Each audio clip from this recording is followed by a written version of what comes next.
sorry, that's for a Democrat show. Let me know when you're ready.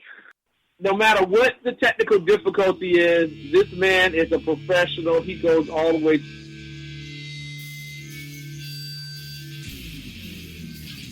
What you represent to them is freedom. Was an extremely great conservative commentator. We're tearing it up on Wednesday night. This is awesome. This will allow me to retort. Well, this is Jersey Joe for the Reaver of Common Sense show. 8 p.m. on shrmedia.com. Actually, I just totally screwed up. This show contains language that some viewers may find offensive. Listener discretion is advised. And now on to the show. And welcome to the Reaver of Common Sense show. I am your host, Jersey Joe, and I'm trying to make sense out of the senseless. The Jersey Takeover is here. We have expanded to 2 hours every Monday through Friday, 11 a.m. to 1 p.m. Eastern Standard Time. And if you want to watch a broadcast, go to Reaver.1 and click on the live stream. And I hope you do, if you want to support SHR Media, if you want to help support the show, go to Reaver.1 and pick yourself up a fucking kick-ass t-shirt. These are custom-made, just the same as the bracelets are custom-made to order.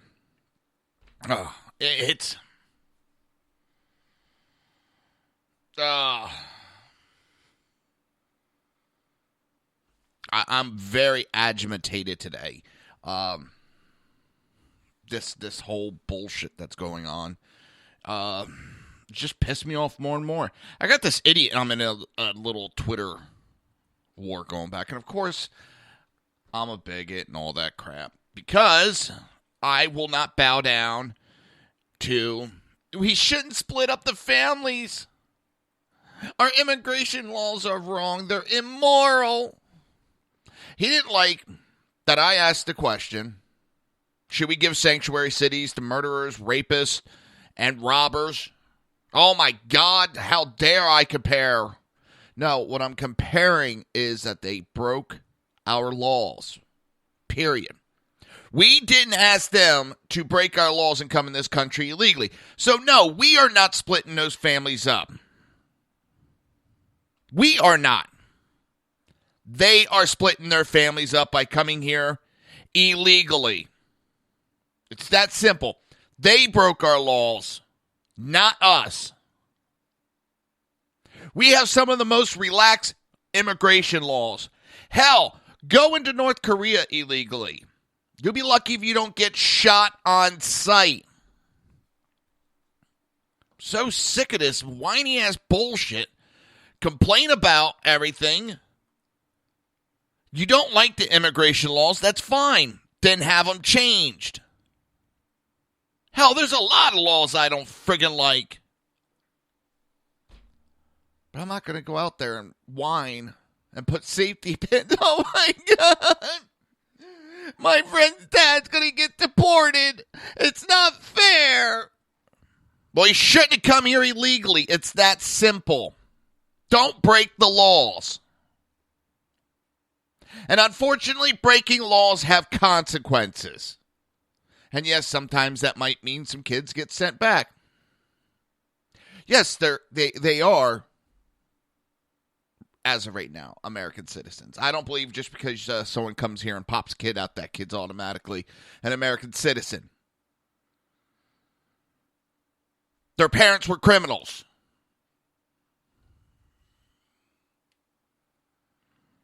And if they get deported, the parents do, the kids have to go back. And when they turn 18 and they are a legal adult, then they can come back.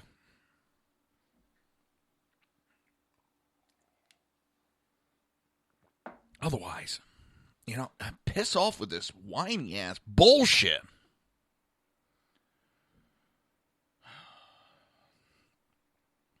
And you know what I'm also laughing about? This media hysteria. You want to see the hypocrite that is the media? They are freaking out about Trump's team because, oh my God, he's only appointed 2 people so far. Most presidential candidates don't start appointing people till 6 weeks after the fucking election, people. Hold on, we got BZ calling. You there, BZ? Hello? Ruh-roh. BZ? Jersey Joe, are you there, sir? Yes, sir, we are here. Oh, I'm just ranting and raving about the media and a couple other things that's got my aggravation level right up. I'm pissed this morning. Ugh. Jersey Joe, if I can I call back? Apparently you can hear me, but I'm not hearing you much at all. Can perhaps I hang up and try another line? Yes, go ahead, sir. Go ahead. Because at this rate, with this line, the conversation will not go well. I'll be talking to myself, essentially, which is no fun for listeners. Let me see if I can get you on another line, sir. Okay. All right, there we go. This whole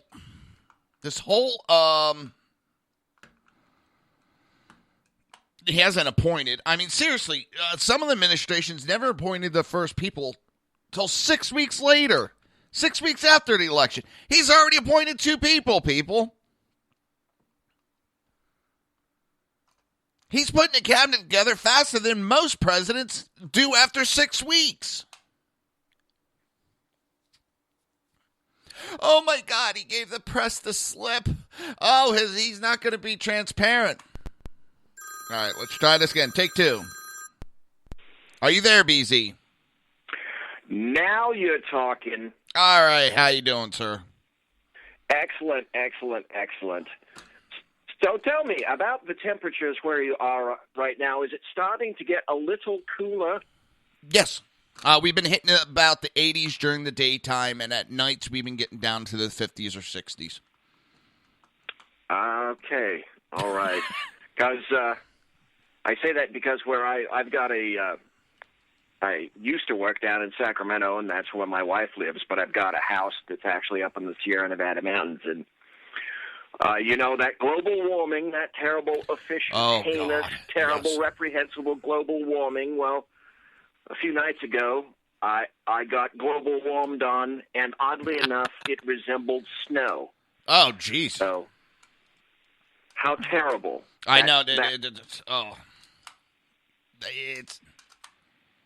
I'm kind of speechless today. Not speechless, but preoccupied with the annoyance of the media and all this bullshit that's going on. My annoyance level is very high. Between this I got in a Twitter idiot war with this jackass. I'm a bigot now because I believe that families who break the laws, come across the border, should be deported. And it's not the American government that is separating families. It is those that break the law. And I'm sorry, I don't see a difference whether I go out and rob a bank, murder, rape, whatever the goddamn charge is. There should be no sanctuary cities. There is no difference. Yes, the degree of the punishment is different. But if you break the law, there's consequences. And don't blame the government because you broke the law. I'm getting sick and tired of that shit. I don't see a sanctuary city if I go and rob a bank. And I can make a case for robbing, and I'm not going to rob a bank. Let me make that clear. I'm not going to rob a bank. I'm using this as an example. I can justify robbing a bank for the love of my family to have a better life. All the same reason they say justify these people coming into our country illegally. I can make the same argument for robbing a bank. Well, the argument is so ridiculous, but it's fostered on the left. And the argument is this: you can pick and choose which laws that you wish to obey.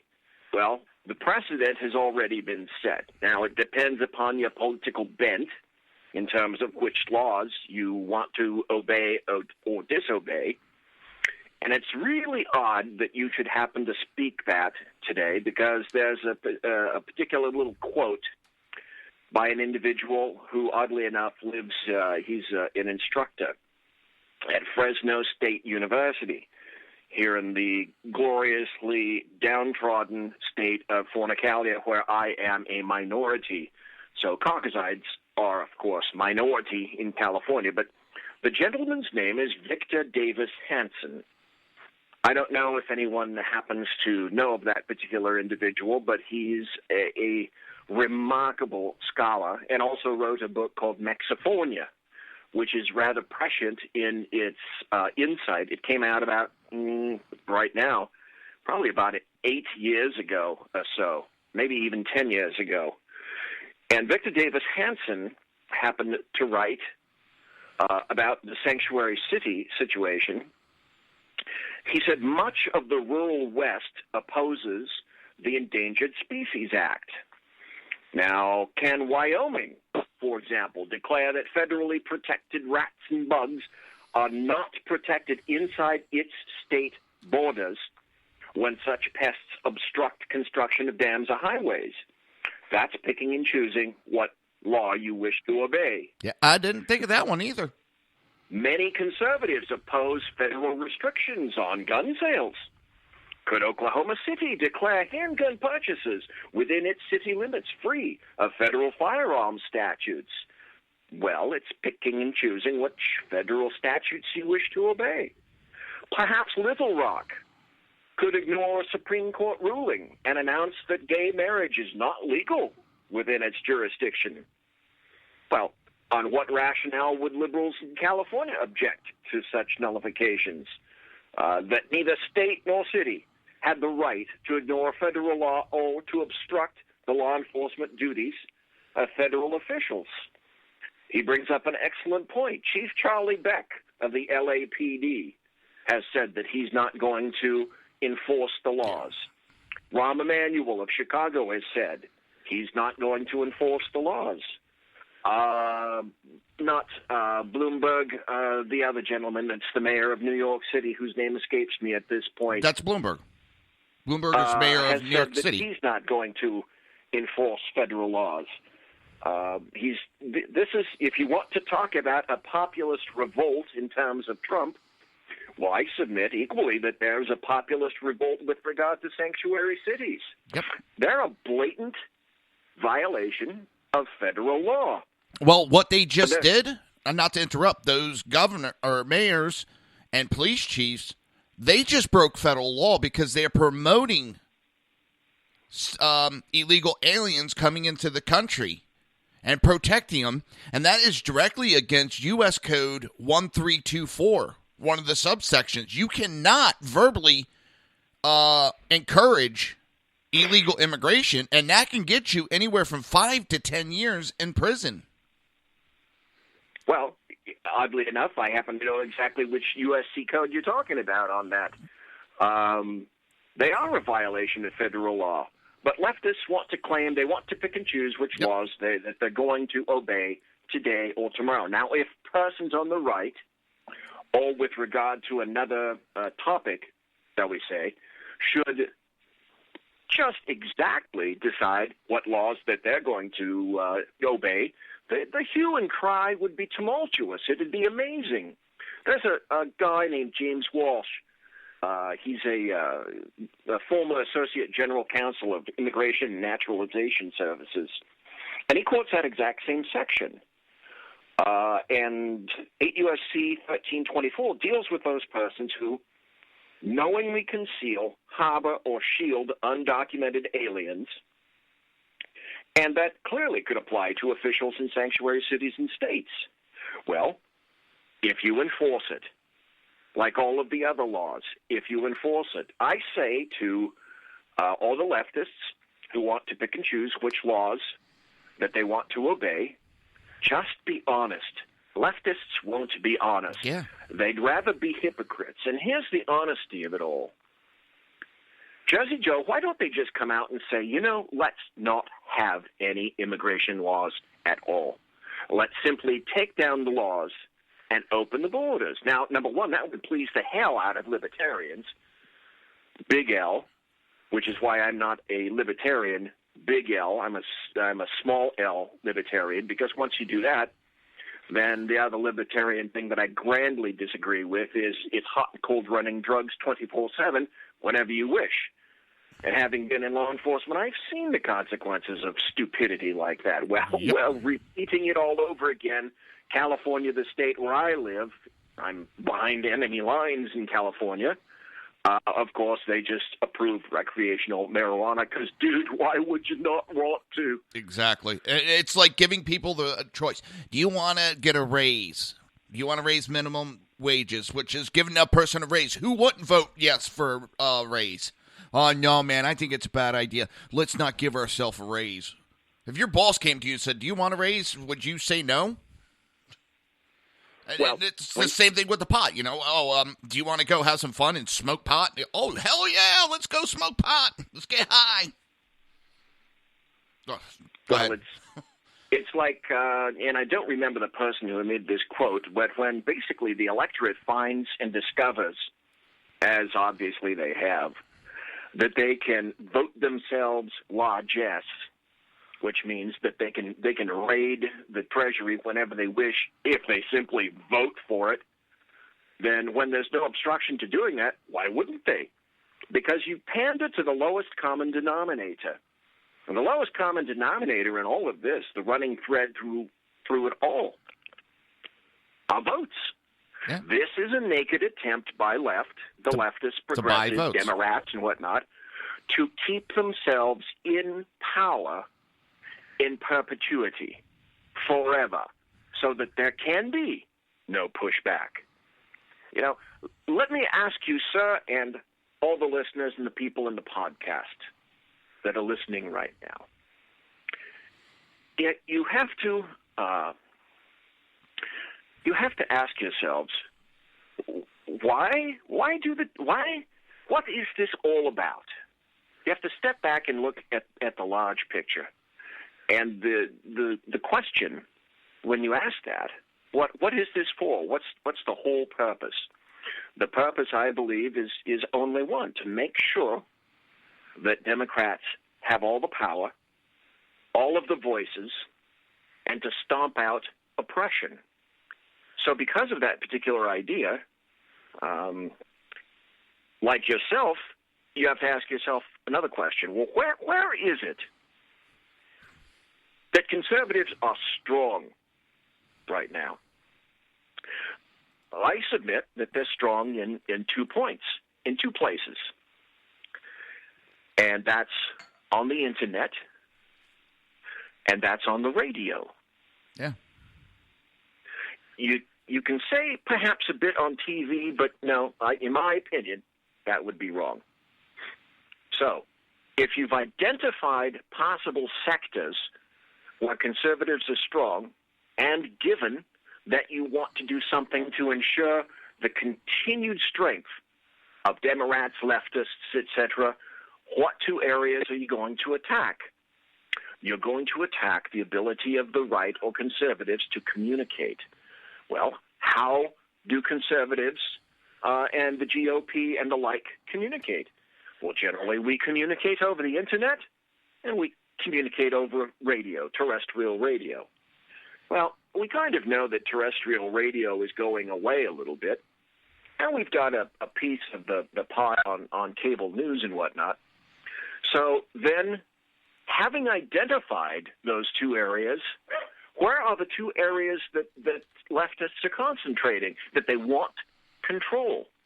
Well, you saw recently ICANN got turned over to an international body, and Obama stepped away from control of the internet and decided that it would be a wonderful idea to remove that control from the United States and give it to an unelected body, so to speak, an appointed body that doesn't have a First Amendment, that doesn't have a Second Amendment. So because those are the areas of power, you can expect that those are going to be the areas that are going to be attacked. You've seen that by the FEC, the Federal Election Commission.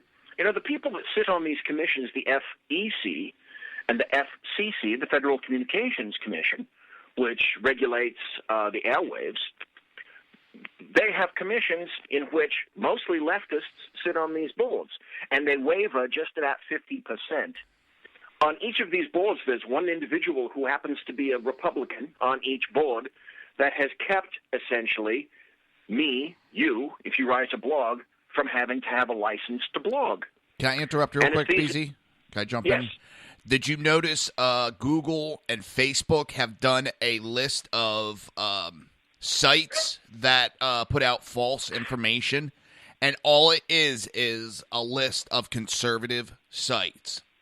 Breitbart, Drudge, the Blaze, it goes on. And all it is, because it's supposed to be to do away with the false information being spread during this past election. So they put together a list of all these sites that you shouldn't listen to, and it's all conservative sites. I don't think I saw one single, and it's out to try to silence the conservatives, and that's all it is trying to silence the conservatives, because liberals cannot win on truth, facts, and reality. Because if they told the truth about what they're doing, they would never win a goddamn election from here on out. Well, leftists and Democrats are operating just like good defense attorneys would. And that is this. If you lack a cogent, cohesive, common sense, rational, proportional argument, then you go on attack mode and attack the individual. When you lack rationality, you make it personal, and then you try to eliminate the ability of that person to fight back. In this case, with regard to leftists, it's removing the ability to even push back. That's why, for example, at the top of my blog, it says, I am pushback. Well, what does that mean, for example? What it means is, I'm tired of being pushed. So if I'm tired of being pushed, I'm going to push back. And let me tell you, ladies and gentlemen, now that we're sitting in the catbird seat, so to speak, and it's going to be interesting to see if we actually wield our power, but elections do, in fact, have consequences. Yep. Now SCOTUS finally has the ability to remain relatively unmolested. I use air quotes on that because who really knows, depending on who gets nominated for SCOTUS. And now that we have the House and the Senate, there's a fairly decent chance, depending upon the filibuster, which the Democrats wanted to eliminate, but now may conveniently use with regard to SCOTUS. Now we have that particular ability. But it's when they don't like your verbiage, when they don't like your speech, when you disagree with them, they simply want to cut you off at the knees so that you don't have the ability to speak at all. And that's why I say these two particular commissions, this is where the focus of power is going to be pointed, I submit, at this point. The Federal Election Commission and the Federal Communications Commission. Because here's the insanity of what you just said. These people seem to think that the Drudge Report is this terrible right-wing site. Ladies and gentlemen, boys and girls, children of all ages, the Drudge Report, Matt Drudge, hasn't written shit in probably 15 years. He was the guy that broke the blue dress and the semen stains on Monica Lewinsky's dress. That, ladies and gentlemen, was back in the 1990s. That's how long it's been since Matt Drudge has actually penned an article. But that's what got him the notoriety and the ability to start the Drudge Report. Leftists don't have any idea about that. They think that Matt Drudge sits in some kind of a concrete bunker somewhere with a cap of tinfoil, writing poison pen pieces about themselves, about leftists. The Drudge Report is an aggregator, boys and girls. He doesn't write any of the stuff that's on there. All he does is collect articles and change them and retitle the titles of the pieces themselves. The pieces won't write themselves. They're written by people all around the world and all around this particular country. He doesn't write a thing. Yeah. All he does is arrange them. And you want to hate the Drudge Report? Well, you better hate each and every one of the journalists whose articles appear in the Drudge Report itself. And that's that's, Jersey Joe, how brain-glazingly, stultifyingly stupid that argument is.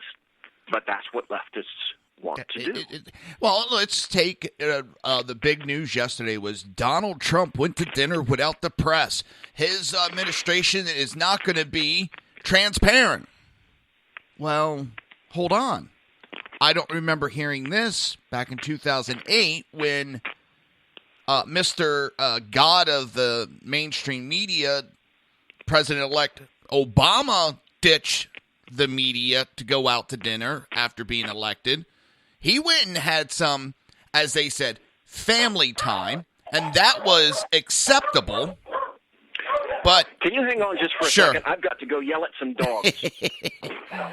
It's acceptable when Obama did it.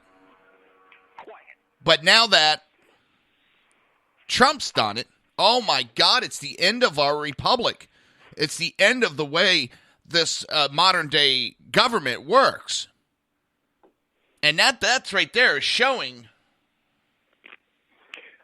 Well, it's just, again, they get to pick and choose what they want to believe. Yeah.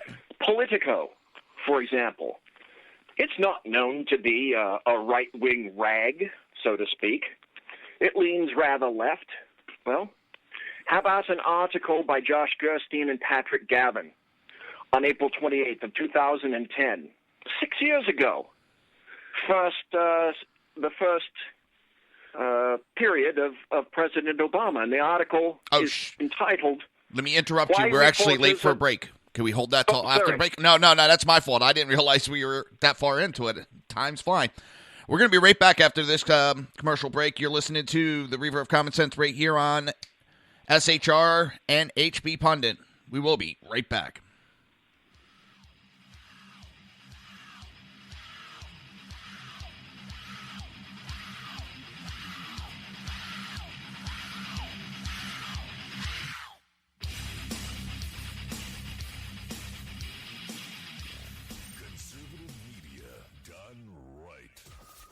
Listening to the SHR Media Network. Hey, it's Sean from the Sackheads Radio Show, also one of the owners here at the SHR Media Network. Are you opinionated? Have you ever wanted to do your own show? Have you ever heard somebody like the Sackheads and go, yeah, I could probably do that better? Well, now's your chance. Send me a 5-minute clip at sackheadsradio@gmail.com, and maybe you can be part of the SHR broadcasting team. sackheadsradio@gmail.com. Now, at Brownells, we know you may have only one shot to harvest that trophy, so we have thousands of accessories and replacement parts to improve your chances. We know how much you love to shoot, so our Gunsmiths articles and videos will help you do more and get more out of your guns. And we also value your hard work and money. That's why only Brownells backs up everything we sell with a 100% unconditional lifetime guarantee. Brownells, the world's largest supplier of firearm accessories and gunsmithing tools. The bloviating Zeppelin. He's Bigfooted enough radio shows to last a lifetime, courtesy of Sean, Clint, Ken, and Jersey Joe. Now it's time for him to waddle on his own 2 feet via the glorious SHR Media.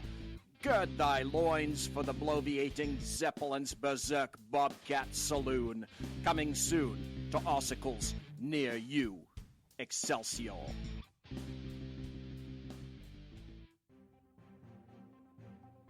Breaking news. According to the latest report coming out of SHR Media, a merchandise store to support both the Reaver of Common Sense and SHR Media has just been unleashed to the general public. Be forewarned that this site can be contagious and numerous items can be purchased to support the best news programming. Go to Reaver.one website and click on the store link to check out the merchandise.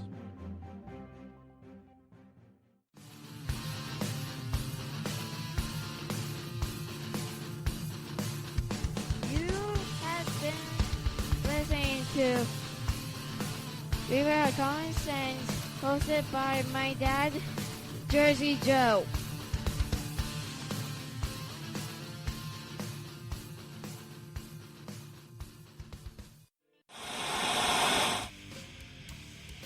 Beware, the Jersey Takeover is here. Every Monday through Friday, 11 a.m. to 1 p.m. Eastern Standard Time. You can catch the Reaver of Common Sense show, hosted by Jersey Joe, right here on shrmedia.com and highplains.dailynews.com. Only Jersey can deliver hell like no one else, so consider this your fair warning.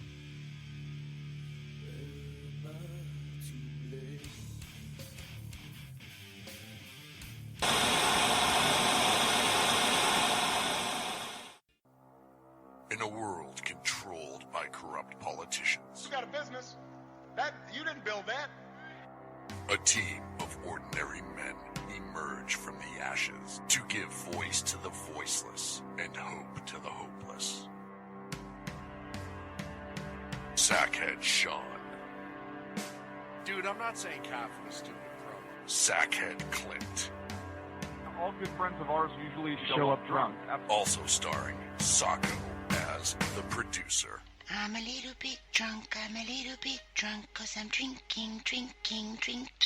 They are the Sackheads Radio Show. Every Wednesday at 8 p.m. Pacific on shrmedia.com.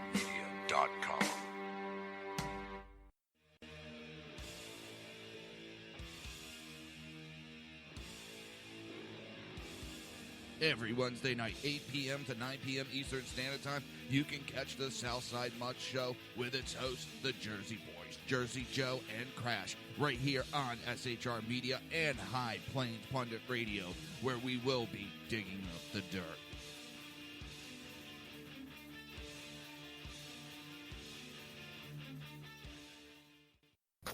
Times are dark. The people misled by corrupt politicians, lied to by establishment media, and deceived by the false messages of Islam. A nation in confusion needs a guide. It needs a man with a cane.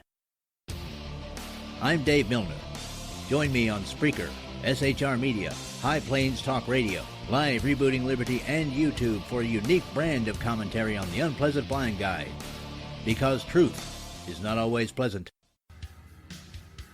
If you miss a show, don't worry. You can catch the replays two ways, rebootingliberty.com or the Reaver of Common Sense.com. While you're there on Reaver of Common Sense, don't forget, drop in your email and keep up to date on everything going on, or click the like button on the Facebook widget. Now on to the Reaver of Common Sense.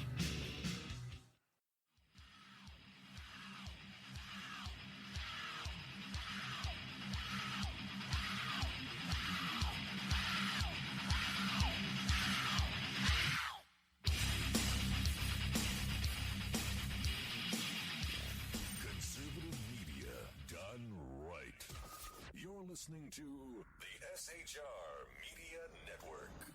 This show contains language that some viewers may find offensive. Listener discretion is advised. And now on to the show. And welcome back to the Reaver of Common Sense. I am your host, Jersey Joe. And with me today, I got BZ. And we are trying to make sense out of the senseless.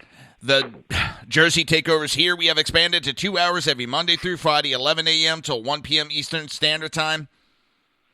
And if you want to watch a broadcast, it's very easy.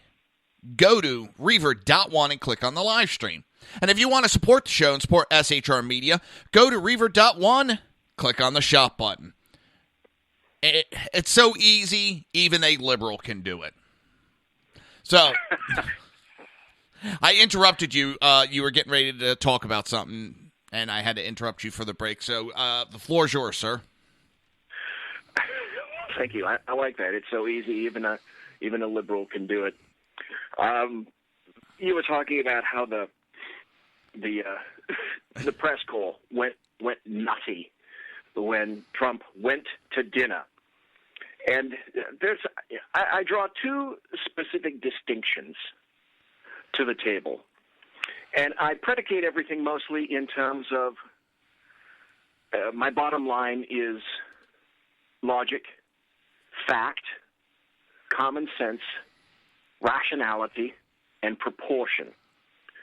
And those five aspects are things that the left completely don't have and that they avoid.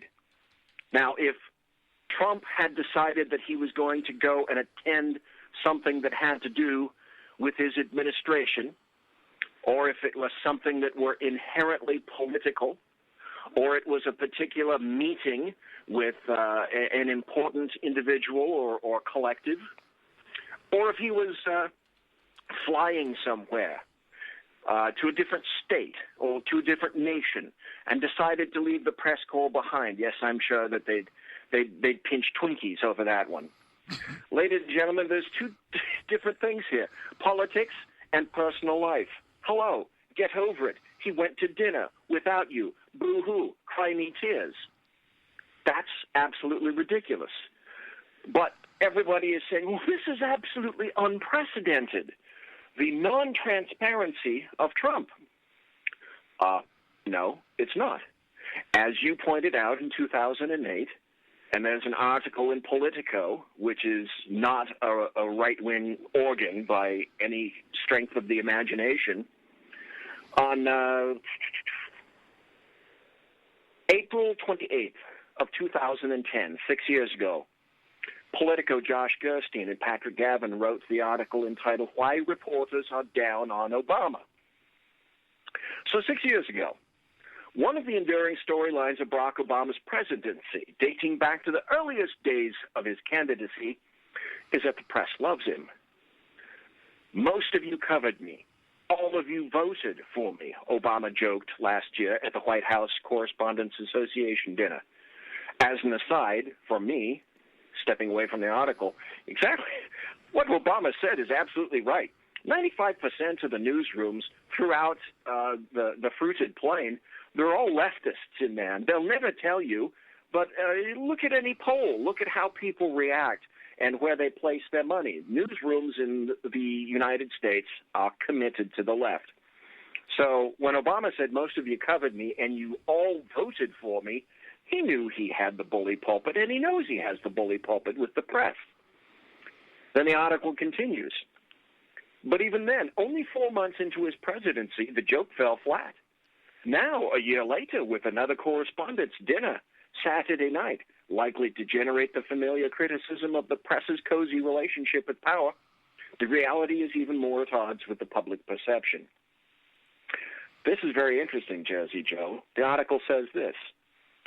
Obama and the media actually have a surprisingly hostile relationship, as contentious on a day-to-day basis as any between press and precedent in the past decade.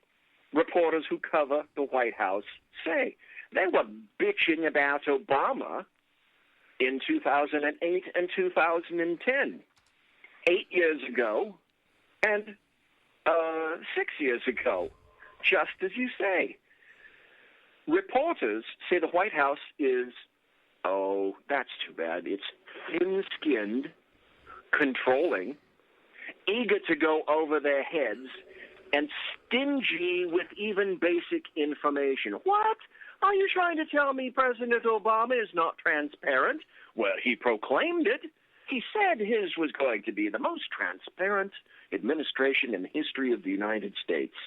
Wait a minute. Here's Politico telling us that he isn't quite there. They're saying he goes over their heads. He's stingy with even basic information. Yeah. All White Houses try to control the message. But this White House has pledged to be more open than its predecessors, and reporters feel it doesn't live up to that pledge in several key issues. And then they go into delineate it. Day-to-day interaction with Obama is almost non-existent. Do you think? And he talks to the press corps far less often than Bill Clinton, or even George Bush did. Clinton took questions nearly every weekday on average. Obama barely does it once a week. A second point. Here we go.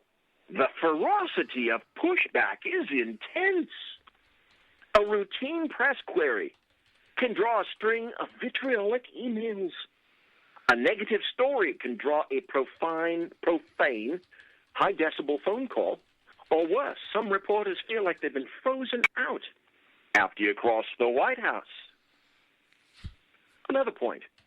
Except towards a few reporters, then press secretary Robert Gibbs can be distant and difficult to reach.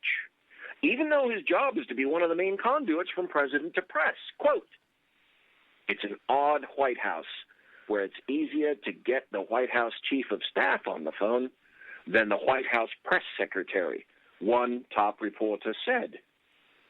So just remember, boys and girls, when there's more to the article than I can cover here, but basically what it's saying is that, well, this is nothing new, and it would seem that the current regime ensconced in Washington was worse than what they think is going to occur with Donald Trump. Already, he's pissed their little hearts out because he went to dinner without them. Well, it's also, I saw a timeline, and it's going to jump the subject a little bit, but it ties into this. They're talking how Donald Trump's transition team is in disarray. He's behind the ball. This is signs to come, and that's what the media is going with. So he's already appointed 2 people. The list that it showed like the last 6 or 7 presidents. And only one other president had an appointment the first week, and that was one appointment. All the rest, it's not until 6 to 8 weeks later do they start appointing the White House staff, chief of staff, all those appointments. It takes 6 to 8 weeks. Donald Trump is what? A week, 2 weeks? 2 weeks out of being nominated, and he's already appointing his staff. The media blows it up saying he's so far behind. There's all this turmoil. How? It's showing he's ahead of the game. Well, it's so funny because they get to pick and choose their narrative. That's the narrative that they've decided to rally around behind when they forgot that the entire damn vice president of the United States said this week that there isn't one administration that's ready to go on the first day that it steps into office. Period. End of statement.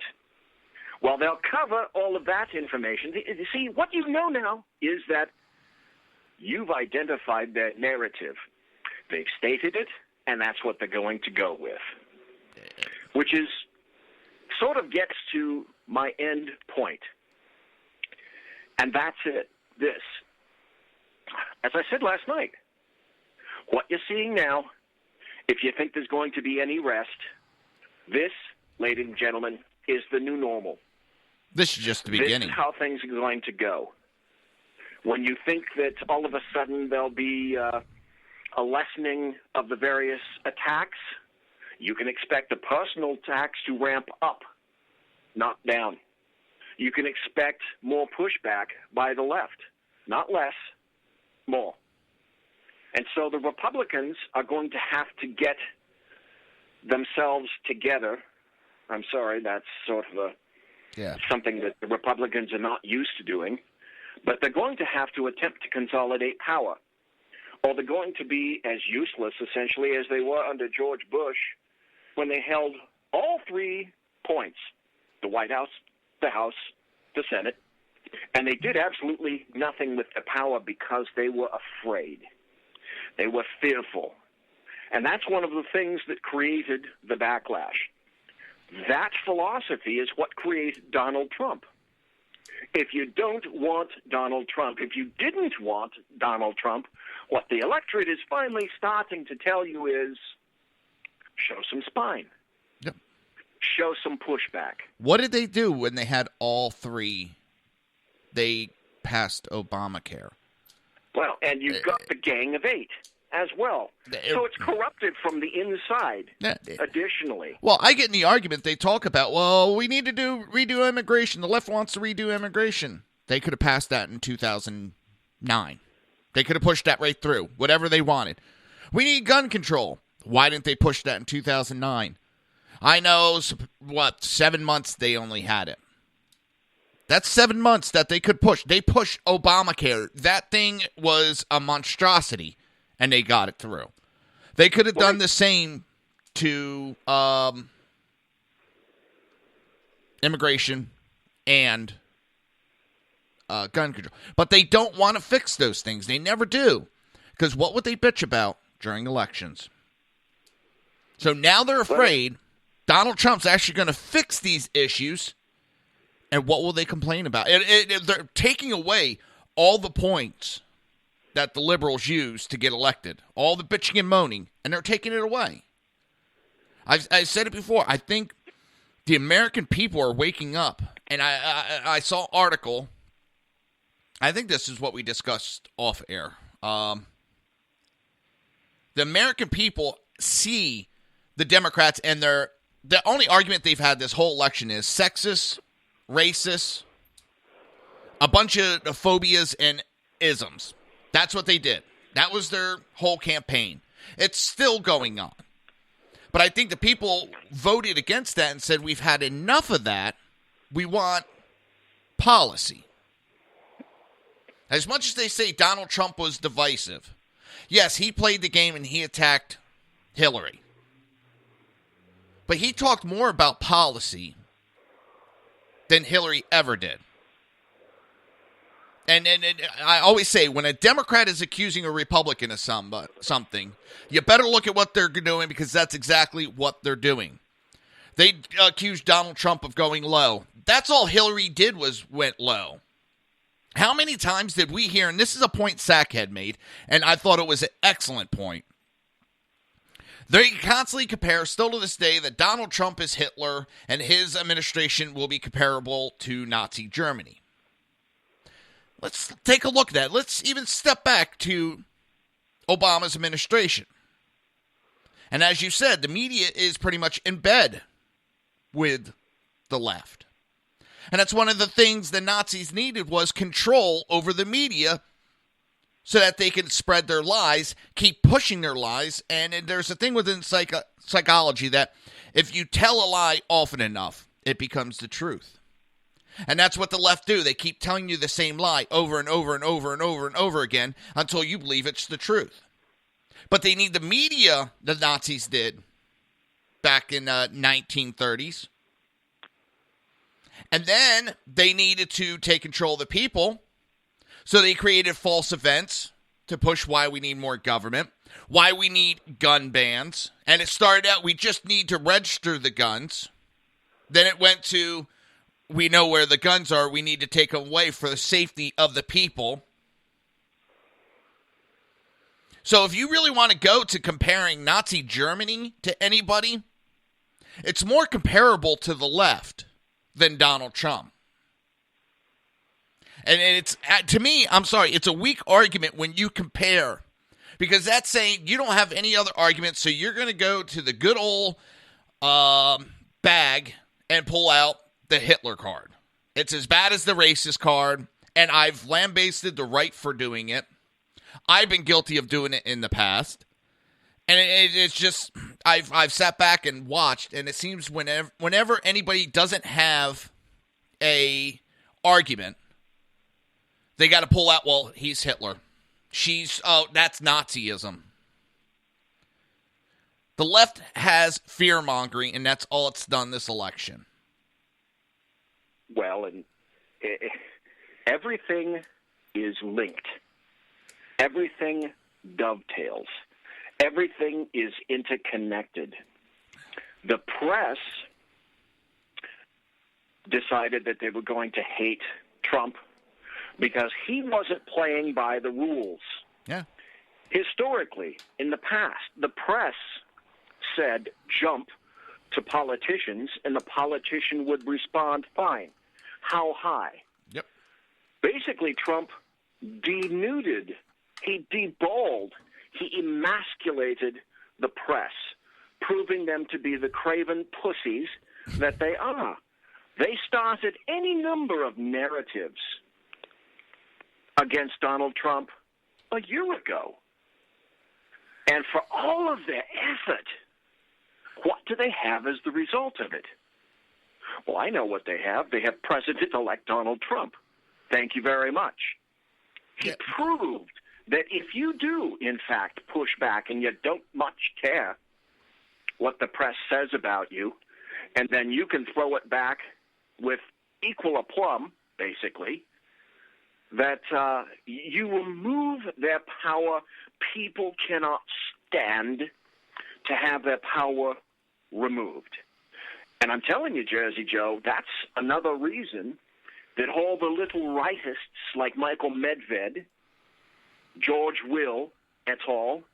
Decided that Donald Trump was the next Lucifer because they perceived that they were losing power as well, that people were not listening to the standard conservative line of let's be reasonable, let's be rational, because they finally realized and expressed it in the vote and expressed it in the electors that being reasonable and rational is a one-way street. As I said last night, there are two words that were always bandied about by the left, and that's bipartisanship and compromise. And then the GOP picked that up. Bipartisanship and compromise. We must be bipartisan. We must get together. There must be compromise. But they failed the most basic introspective test, which is this. The only people that ever had to be bipartisan and the only people that ever had to compromise were the Republicans. Yeah. The Democrats held their mud. What did Harry Reid say when he was in control? I want compromise, but it'll be my way and my way only. That's directly in the opposite of a compromise. The only time Democrats want compromise is when they're not in power. When they're not in power, it's, you got to give us an appointment that's a little, liberal. You need to throw us a bone. You need to help us out. And the Republicans are dumb enough to go, okay, we'll give you that. We'll be nice. We'll help you out. Here you go. You know, and what happens when the liberals are in control and we come up and say, hey, you got to throw us a bone? Win an election. Then you can do it. Well, you can know that leftists and the Democrats are losing a bill or losing an argument, specifically as you point out, when you hear those two phrases, that one word of that phrase, compromise and bipartisanship. When you hear that from Democrats, you know one thing. All bells and claxons are going on because you know they've just said that they're losing. The only time that they want that is when they're losing.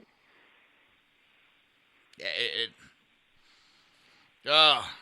drives me up a wall, this stuff. And I can't believe there's people that actually fall for it. There's people that are so gullible, they believe when the liberals come at it with this bullshit.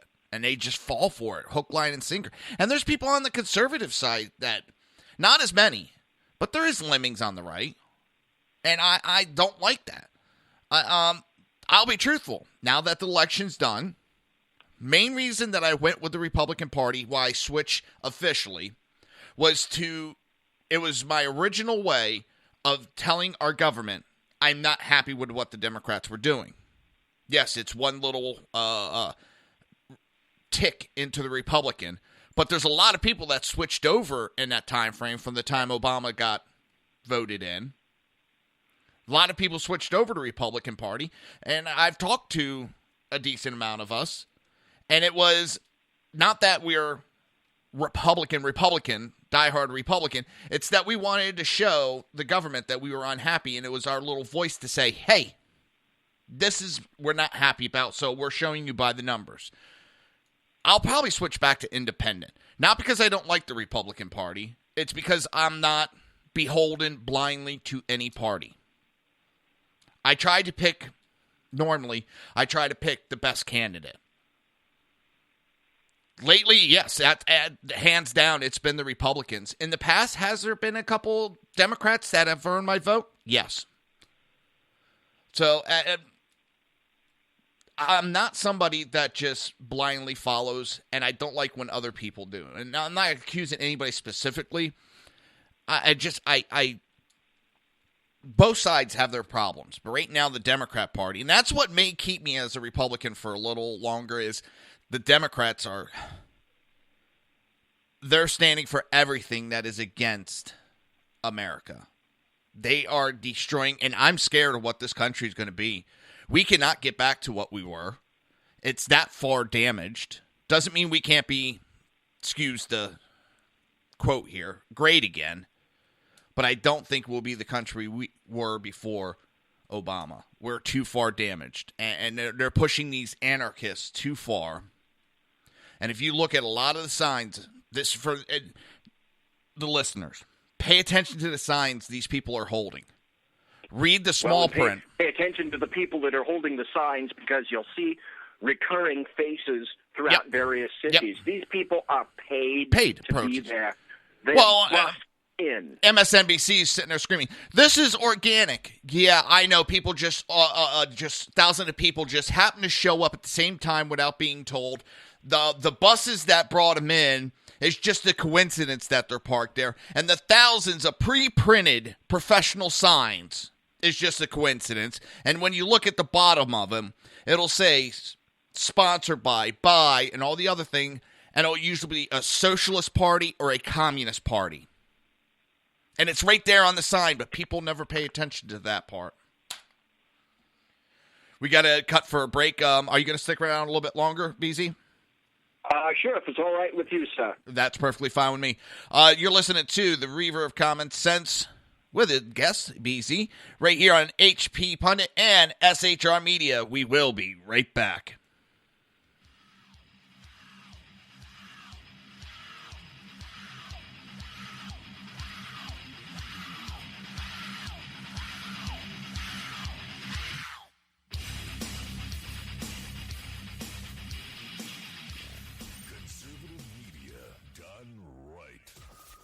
Listening to the SHR Media Network. Hey, it's Sean from the Sackheads Radio Show, also one of the owners here at the SHR Media Network. Are you opinionated? Have you ever wanted to do your own show? Have you ever heard somebody like the Sackheads and go, yeah, I could probably do that better? Well, now's your chance. Send me a 5-minute clip at sackheadsradio@gmail.com, and maybe you can be part of the SHR broadcasting team. sackheadsradio@gmail.com. Now, Brownells, we know you may have only one shot to harvest that trophy, so we have thousands of accessories and replacement parts to improve your chances. We know how much you love to shoot, so our gunsmiths articles and videos will help you do more and get more out of your guns. We also value your hard work and money. That's why only Brownells backs up everything we sell with a 100% unconditional lifetime guarantee. Brownells, the world's largest supplier of firearm accessories and gunsmithing tools. The bloviating Zeppelin. He's big-footed enough radio shows to last a lifetime, courtesy of Sean, Clint, Ken, and Jersey Joe. Now it's time for him to waddle on his own 2 feet via the glorious SHR Media. Gird thy loins for the bloviating Zeppelin's Berserk Bobcat Saloon. Coming soon to articles near you. Excelsior.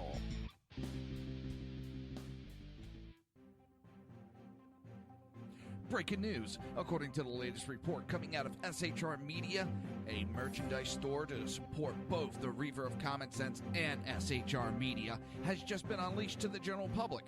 Be forewarned that this site can be contagious and numerous items can be purchased to support the best news programming. Go to Reaver.one website and click on the store link to check out the merchandise.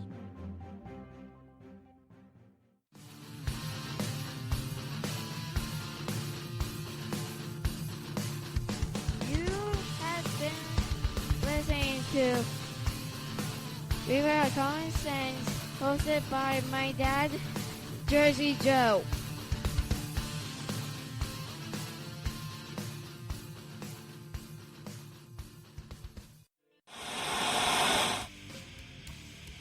Beware, the Jersey Takeover is here. Every Monday through Friday, 11 a.m. to 1 p.m. Eastern Standard Time. You can catch the Reaver of Common Sense show, hosted by Jersey Joe, right here on shrmedia.com and highplains.dailynews.com. Only Jersey can deliver hell like no one else, so consider this your fair warning.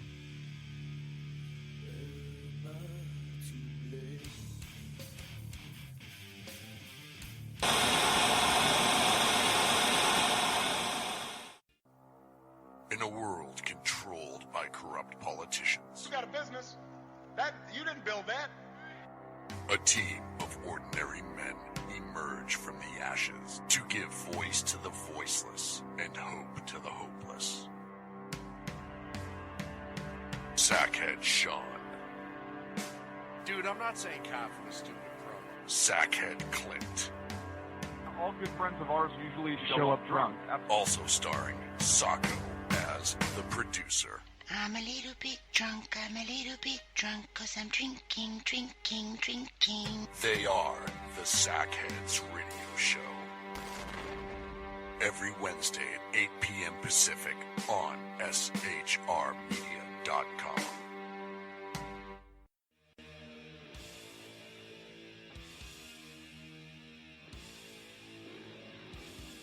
Every Wednesday night, 8 p.m. to 9 p.m. Eastern Standard Time, you can catch the Southside Mud Show with its hosts, the Jersey Boys, Jersey Joe and Crash, right here on SHR Media and High Plains Pundit Radio, where we will be digging up the dirt.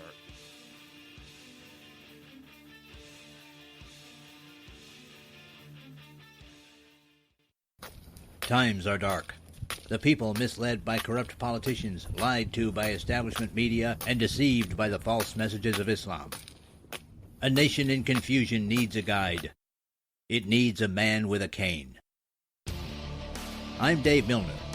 Join me on Spreaker, SHR Media, High Plains Talk Radio, Live Rebooting Liberty, and YouTube for a unique brand of commentary on the unpleasant blind guide. Because truth is not always pleasant. If you miss a show, don't worry. You can catch the replays two ways, rebootingliberty.com or the Reaver of Common Sense.com. While you're there on Reaver of Common Sense, don't forget, drop in your email and keep up to date on everything going on, or click the like button on the Facebook widget. Now on to the Reaver of Common Sense.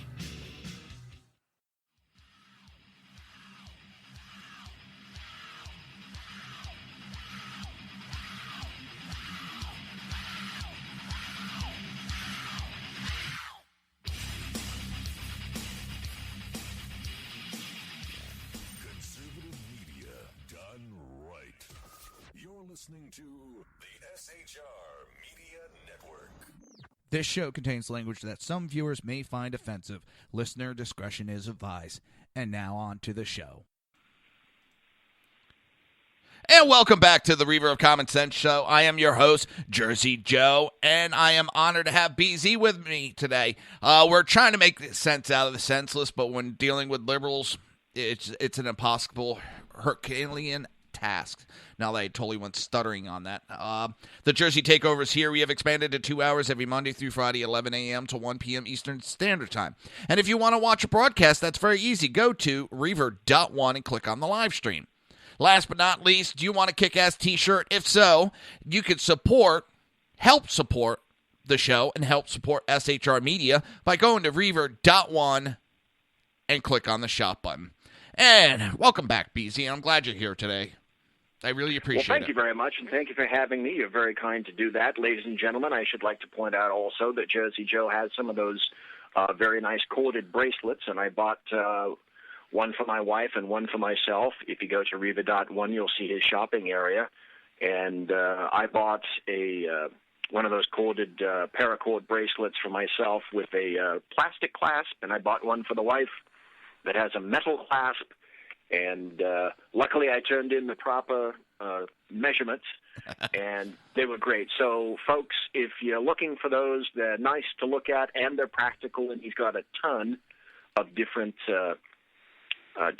styles to look at and different colors, which is almost impertinent to me because I'm colorblind. But in any event, go there and look around, and I'm pretty sure that you're going to find something that you will like from Jersey Joe, the Reaver of Common Sense.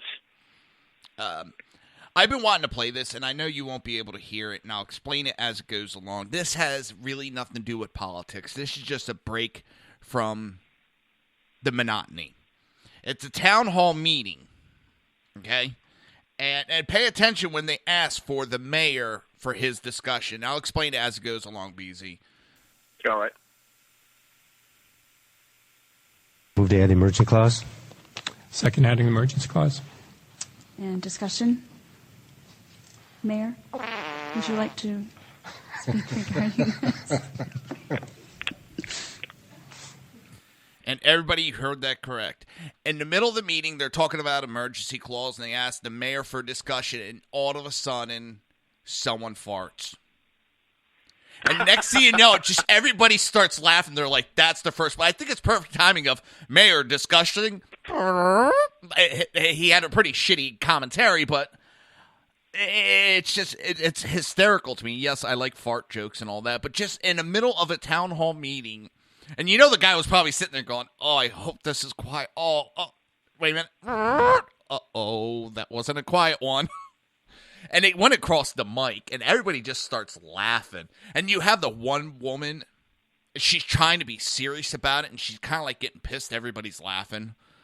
But I'm sorry, I find it hysterical. I thought it would be a good thing to play. I couldn't stop laughing when I heard it. I have to tell you a tale since we're bringing up fart jokes right now. But I have to tell you a quick tale that occurred to me a number of years ago.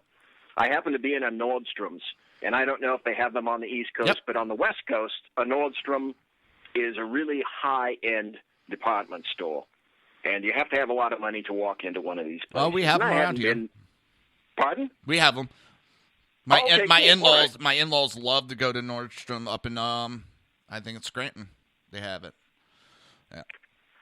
I wouldn't know, but apparently they give you absolutely outstanding service, and that's where you go if you want to buy really high-quality products. So a few years ago, I was in a Nordstrom kind of walking around, and I have to say it's beautifully staffed. The staff are very kind, and there was a woman not far from me in an aisle, and she was looking at clothing, and she was dressed to the nines. Beautiful spiked heels, gorgeous coat, lovely, lovely jewels, wonderful accessories, brilliant makeup, flawless in every respect. And she's walking around in the area with clothing, and there really isn't anybody around except me and her, and I'm simply passing by. And as she's walking down the aisle, I hear,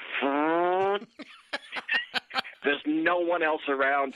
And for just a microsecond, because it was such an elitist little place, I thought, will I be able to stop from... No, I wasn't able to stop from... I blew up. I started laughing. Tears were streaming down my face because it was so terribly incongruent. And, of course, there was the time that the dog was walking up the steps. And as the dog was walking up the steps, it was going...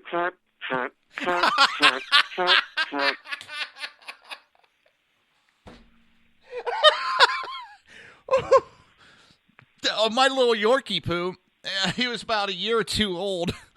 This is back when I was smoking. We were outside, and all of a sudden I hear, and at the same time I look, and it's my Yorkie poo, and he jumps straight in the air, I swear, like 6 inches. And at the same time, he contorted his body and is looking at his ass, and he has this look of fear, like, what the hell was that? Where'd that come from? And my German Shepherd, I think he's got a stomach bug. He has not felt good the last couple of days. I'll be getting texts while I'm doing my show. Your goddamn dog is stinking me out. He's just been ripping them in the... My daughter had a friend over. All of a sudden, she's like, I gotta go. It stinks in here. There you go, ladies and gentlemen. Jersey Joe Show, the best in political commentary and fart jokes. Hey, sometimes you gotta just, That's true. Sometimes things just erupt. That's how it goes. Exactly.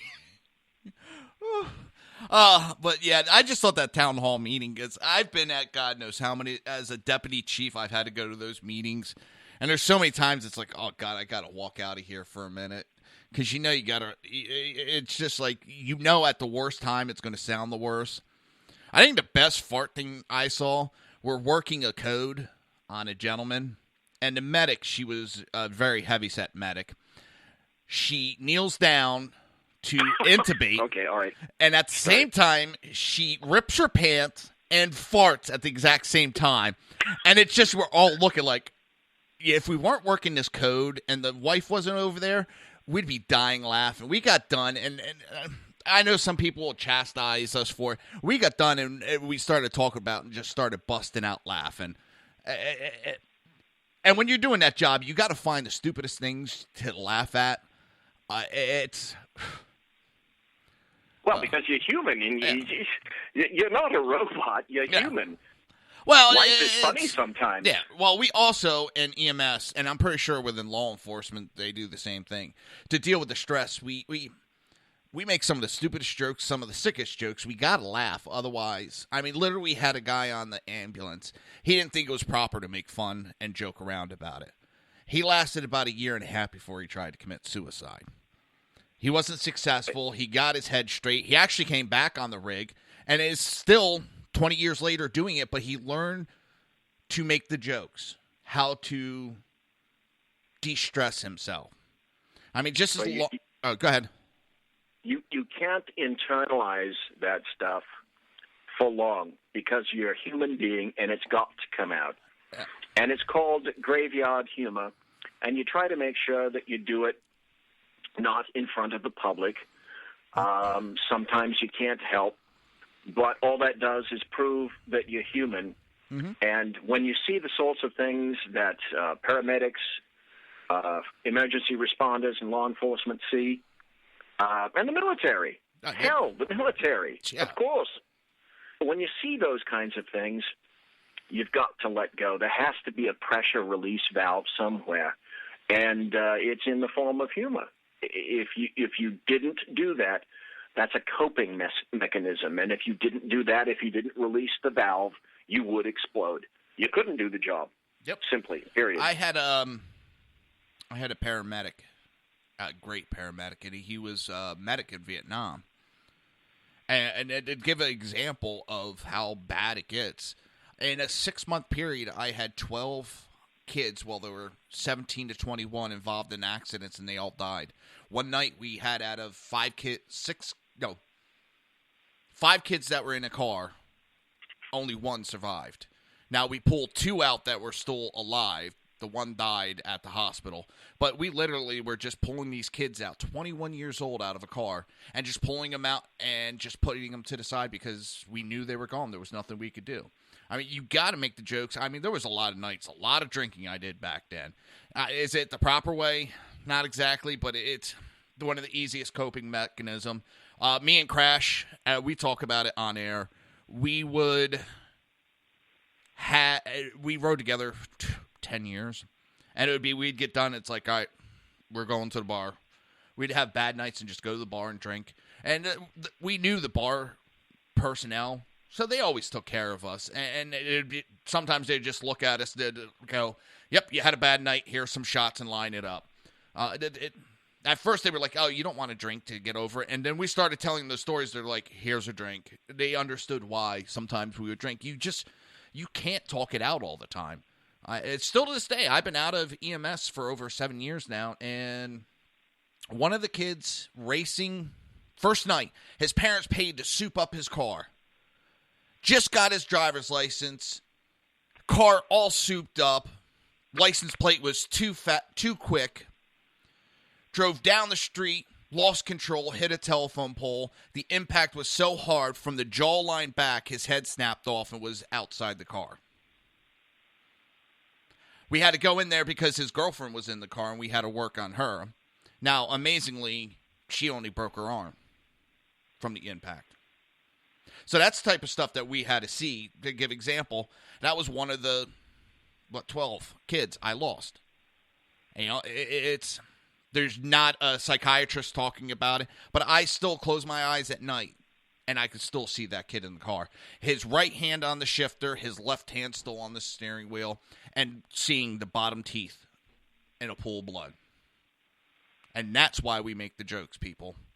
Whether you can understand it or not, that's why we make the jokes, to deal with that type of imagery that we have on a daily basis. But I had a medic from Vietnam. He said what I saw in that 6 months, he'd rather go back to Vietnam. He admitted he would have ended his career if he saw what I saw. So, well, let's get back to politics instead of war stories. Good, because I could tell stories after having worked 41 years in law enforcement. I could tell you stories. Oh, I know you can. Unfortunately, I'm 0 for 3 in CPR. CPR, I learned it. Second call I ever had was a cardiac arrest. And we went on it. We did everything perfect. And the lady passed away. And it hit me. I'm like, we did everything right. Why isn't she alive? When you take the classes, you do it right. They go, the patient's alive, walking. So it's ingrained in you during your classes that everything's going to be fine. That's why when I started teaching CPR, it'd be, sorry, the patient didn't make it. What do you mean? I did everything right. But that's what you're going to have out on the street. A very low percentage come back from CPR. Out of like 40, 50 CPRs that I worked on, maybe 6 of them survived. Yeah, it's true. For a time, CPR was admonished and touted as sort of the end-all and be-all, and its recovery stats were really not good. I don't want to be a downer. I'll make this kind of short, but it has a point to it. One of my CPR calls, and I worked for a sheriff's department when this occurred. We got a 902 call, and oddly enough, we beat the medics there because we just happened to be right around the corner, myself and a trainee of mine when I was an FTO. And we got to this particular call, and it's a very nice section of my district. Very nice, very moneyed, very wealthy. And there was no one to meet us out in the front. We had to knock on the door. They called 911. And the only thing we had on the screen was something about a child, and the child wouldn't wake up. Oh. So we went and had to knock, and there was no one there to greet us, no one there to try to help us get inside the house and get things going. We knocked and knocked, rang the door, tried the door. Finally, they let us in, and they were pointing to the backyard, and the sliding door was open. We went out through the sliding door, and there's a pool. And there's an open gate in the fence around the pool. So we walk into the pool area, look, and there's a little boy down at the bottom of the pool. You have 2 adults in their 40s who are looking at their child in the pool and doing nothing. They are fully clothed. They're completely dressed. They're flummoxed. And their boy is down at the bottom of the pool. They're not in the pool. All they're doing is watching and calling 911. So, for whatever reason, I was the first one in, dropped the old Sam Brown and jumped into the pool. Well, number one, anybody that knows me knows that I'm not a big fan of water. And number 2, I swim about as well as rocks float. It's amazing what you do in emergencies like that, isn't it? And I'm wearing boots. So I'm not going to float very well anyway. I was smart enough to take off the gun and the belt and the Sam Brown and whatnot. I was able to pull the child up out of the water and start CPR. And for a moment I was thinking, well, it turns out he was 6 years old. And I started CPR, and I had my partner, urge the medic rig on to try to get there. And I worked on the child as long as I could, and I kept thinking, all right, it's winter, it's cool, the pool is cold, and this is a young child who generally have the best chance of coming back from CPR because they're young, they're resolute. Well, all the odds were in his favor. Yeah, all the odds in a CPR case, it could have been. It's just I couldn't bring him back, and I will never ever forget 2 overeducated, guilty white people, senseless, simply looking at their own 6-year-old boy at the bottom of the pool and not doing a thing. What the hell? Never will I forget that. No, I had no words for them. What could you say to people like that? You can't say a thing. No, yeah. And I couldn't bring him back. And that's what people don't understand when they look at our careers. They think everything's all happy. I mean, they look at EMS and they don't realize the assaults being shot at, being stabbed, all that happens on the rig. Everybody, and I've had people, well, everybody's happy to see you. No, they're not. It's also a little bit of a joke on EMS. I thought this was funny as hell. It has a terrible beginning, but the last part, I'm sorry, I had to laugh at. We took this older lady because she had a stroke. She didn't want to go. Or no, it was a heart attack. She didn't want to go because her husband just came home from a stroke. And she didn't want to leave him alone. He kept saying, honey, I'm okay, I'm okay, I'm okay. So, that was on a Friday night. Sunday afternoon, we get a welfare check. They give the address, and it doesn't click in until I pull up to the apartment building. I said, son of a bitch. And everybody went, what? I said, get ready for a code. And they're like, how do you know? I'm like, just shut up. And I had this college kid that was with me, and he had to question everything I did. Every decision, he had a question on the spot. And at that point, I wasn't in the mood. I told him to shut the fuck up and just do what I said. Get in there real quick. And we went in. Sure enough, it's the old man. He had an upper GI bleed erupt. And how I know that is because he started throwing up the coffee grounds. And he was bent over the tub. Well, he was rigor mortis from the waist down. There was pooling of blood, everything. The guy was gone. There's nothing we can do. Nothing. So I called the code right there. Of course, the idiot decides he's going to challenge me again. He's warm up top, yada, yada, yada. I'm like, the guy's gone. There's nothing we can do. As soon as we flip him over, start pushing the blood through, we're going to be blowing clots. There's nothing we can do for this man. So he keeps running his mouth. I said, fine, you're going to explain it to the medic, and you're cleaning all the equipment up. This is going to be a messy one. Not that I care about mess. If it's going to save a life, I'll make as much mess as I can. But I knew there was no saving this guy. Zero chance. So he wanted to run some leads on this guy. Well, that's the medics. The medics had to come in. So I had to wait to the medics. But because we started, they had to do all their stuff. So they were bitching at me. Because I went outside, and I'm standing outside. They're like, why are you out here? I'm like, I called the code white and cancel us. I said, well, my partner decided to be a smart ass, the young kid. And he went, oh, he didn't. I went, yeah, he ran his mouth so. They went in bitching and boring and screaming at him because they're like, now we have to waste all of our equipment. If the guy has rigor mortis and we could see it from here, now you're making us do all this stuff. There's nothing we could do for this man, and we got to now even desecrate his body. Now, what makes this a joke is when we flip the body over and lay it on the ground, the guy's laying there. Now, what happened is the upper part of the body was still trying to live. So he's given agonal respiration. And what that means is every once in a while, like once every 2 minutes, he would take in a deep breath of air. His lungs were still trying to survive. All I remember is the cop, and he was an ex-Marine. Big shit brick house. I mean, the guy was built. Big and bad. That corpse lit out a breath like that. I'd never seen a cop run so fast in my life. I mean, he just took off running out of there. Scared the shit out of him. So when I went outside to wait for the medic, I'm like, what are you doing out here? He's like, I ain't going back in there. That fucking body took a breath. I was like, yeah, it's agonal respiration. It's normal. I ain't going back in there with that goddamn zombie. I was like, oh, my God, you big wussy. I know, a long story, not to get really anywhere, but it was funny to watch that cop just take off running. And I've seen it with medics, everything. And that also goes to show, because this kid was a liberal and college educated. I didn't have a college degree. And he thought he was smarter than me.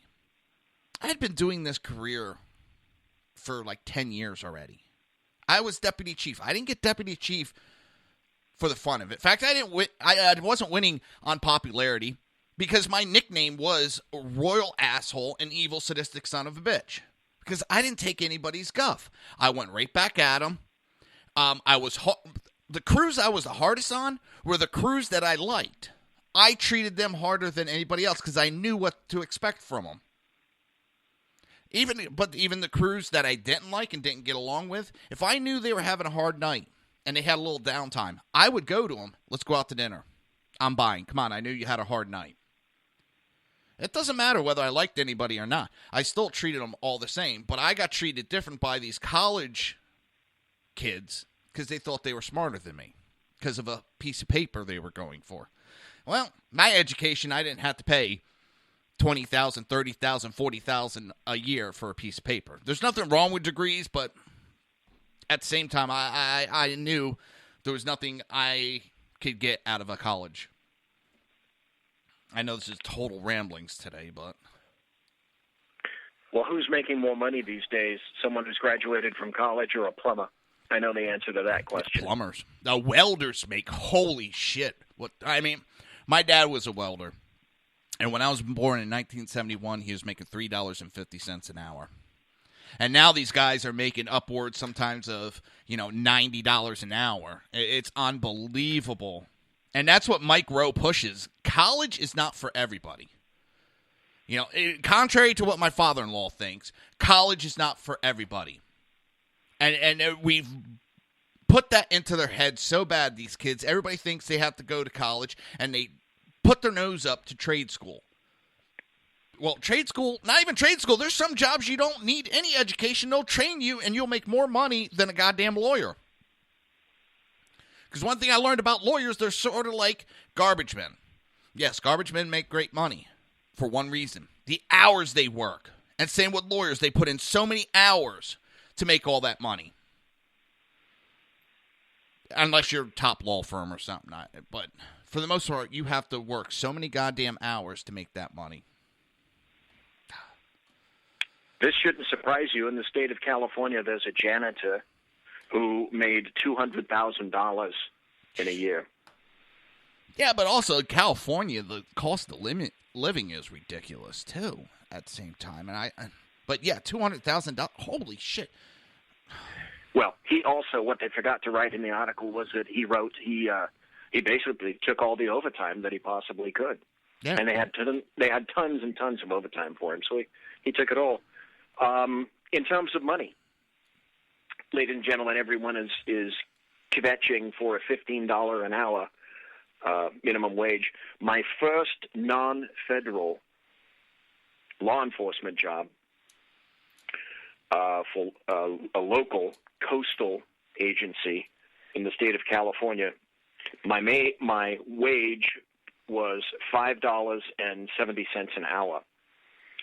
And then if I worked graveyard, I got a shift differential pay, an additional 35 cents an hour to work graves. I don't want to hear about a $15 minimum wage, because you don't get into that profession knowing that you're going to cut a fat hog, because you don't. Do you know, after 20 plus years of EMS, what my top wage was? Hourly. I made $14.35, and that was working at ER. The top I made on the street was $13.50. Most your EMTs that we start out in the private sector working for transport companies. They pay minimum wage. I was lucky because of my experience, and they wanted me as a supervisor, so they paid me the top wage. I was making more than the medics there. $13.50 an hour. I was the top paid employee that wasn't a supervisor. $13.50. And now these burger flippers and Walmart workers want $15 an hour. Your job is not a career. That is a job that teaches you how to go to a career, what a basic job needs. That job is at Burger King, for kids to learn, for older people, for retirement, when they still want to work, do something just to take up the time. For somebody that wants to earn extra money. Burger King and Walmart are not exactly careers. Is there positions that you can make a career? Yes, within management. There's always an exception to every rule. But when you're working Burger King, it's not a career move. So this minimum wage argument is a joke. All it's doing is going to kill jobs. Well, it's already killing jobs. One of the things that's already occurring in Seattle is a $15 an hour wage town. And what they discovered is that a lot of the smaller businesses that they wanted to embrace couldn't afford it. They couldn't afford the additional personnel costs. So what you ended up what the unintended or unforeseen consequences, because leftists don't think 2 or 3 steps ahead. They're just based on the emotive factor. Some of the businesses decided, to hell with Seattle. We're going to go to neighboring King County. And a lot of those establishments went to King County, and they're doing just fine. Thank you very much. The country, unfortunately, is heading towards a large crash, and it doesn't want to talk about it. Now, absent everything else that we've been talking about, this will end up having a great deal to do with illegal immigration. And that's this. This country is heading for a big confrontation with jobs and with employment. If you're not technically advanced, if you're not well educated, it's getting to the point where you're not going to be able to find employment. So the argument for the $15 wage and the argument that immigrants are coming here to do the jobs that regular Americans won't do is becoming a specious argument for this reason. When the push for $15 an hour minimum wage job went on, all these various places, Burger King, McDonald's, etc., started creating kiosks. And that's one of the reasons that you see self-checkout in markets, which is why you see kiosks in various fast food joints. What did McDonald's say? That they've had the technology from time you make your order till the time it's delivered, they have it all automated, but they did not want to do it. They didn't want to destroy jobs, so they never implemented. They've had that technology for a long time now, and now it's starting. There's one in Arizona. From the time you walk in to the time you get finished, it's all automated. Yes, and restaurants on the West Coast out here, for example. Now you walk into a restaurant. There's a place called Chili's, and there's also another place called Applebee's, where there's a little device on the table. You don't need to pay your server anymore. When you want to leave, you don't do that. You just go through the little machine, and that helps to eliminate a particular individual. So these arguments that people are making that the $15 minimum wage is good for America is wrong. It's pushing the wrong way at this time. And the corollary to that is that all the jobs that alleged Americans won't do are also the jobs that are being automated. There are machines, and this should come as no shock. You know, you quote, needed illegals to work in the fields, for example, or to clean things here and there. There are machines that do that now. Yeah. So this argument for immigration, why we need immigration, what are we doing? We're importing more people that we're going to have to put on the rolls because they're bringing no skills to the table. And that's a coming massive clash in terms of employment. I want to jump back to something because I had talked about, and again, I'm sorry if anybody listens to the show knows I have a habit of jumping around. I had talked about the appointments and how they're bitching at Trump, saying he's behind the 8 ball and all that. I found the graph. Nixon, all his appointees were done in week 6. Carter, his first appointment was on week 5, 2 in week 6. Week 7 was 7 appointments. Week 8 had 2 appointments. Reagan, week 6, had 8 appointments, and everything was later. Now, Bush 41 had 2 appointments the first week, 2 appointments the second week, and everything else came week 5. Clinton had week 6 is when he started to make his appointment. Week 7 is when he made 6 appointments. Bush 43 never made his first appointment until week 6. Week 7, he made 5. And week 8, he made 8. Now, Obama never made an appointment until week 3. Week 4, he made 4. And then 2, 4, and 4. Now, Trump's already made 2. And even David Axelrod, who said there's lots of reasons to be concerned about Donald Trump, but the pace of announcement isn't one of them. And even he said that they had not made any major appointments in 2008 and wasn't criticized. Even Axel Rotten is sticking up for Trump. The media is going nuts over this shit. And I had talked about it towards the beginning of the show, and I didn't have that graph with me. And I had to put that out because I had talked about it earlier, and I apologize for jumping around, BZ. That pisses me off. The media is doing everything to cause distension in this country. They're doing everything they can. Well, that's what they're going to continue to do. A little bit of insight about that. One of the reasons that you attempt to identify people as soon as possible is that depending upon the position and their job title and what their the job position delineates, they may or may not have to handle security info and material. And it takes a while for these individuals to be backgrounded and then approved for various security classifications. One very interesting point, if you've never read the book, let's go back to the Clinton administration and Democrats just for a moment. If you've never read the book Inside the White House by Ronald Kessler, that's an excellent, excellent book. And essentially what happened is the Clintons, being the elitists that they are, had tons of people, no organization, and they refused and delayed submitting names to the FBI for proper vetting.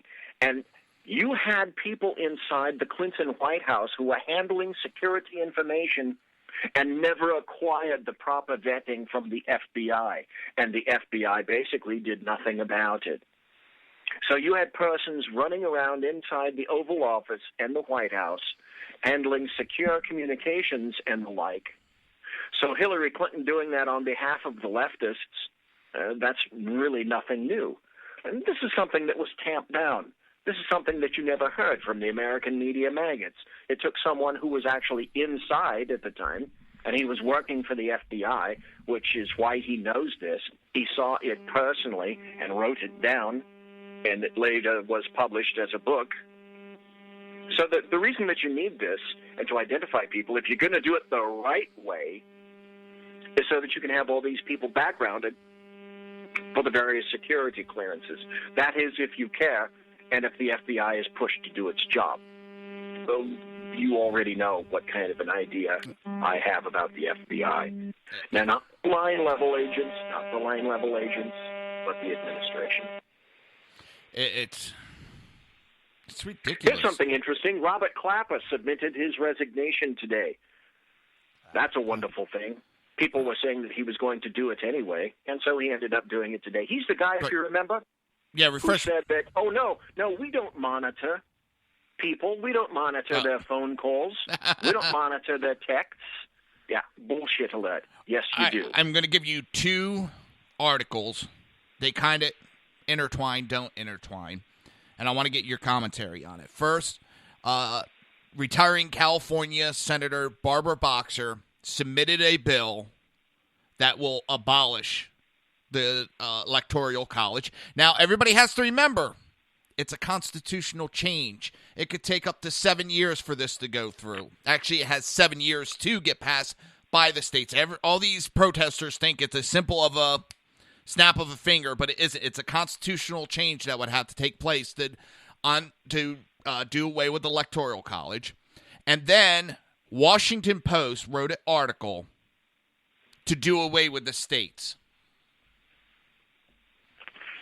Oh, I seem to remember something about that. That's brain-glazing, really, just ridiculous. Absolutely ridiculous. Here's what would happen if you eliminate the Electoral College. And if you go on social media, you'll probably find graphs around there. And that's this. The counties with the highest populations, and if you look at the map of the United States, it's basically all the coastal counties with high population density. You're talking what? Miami, New York City, Los Angeles.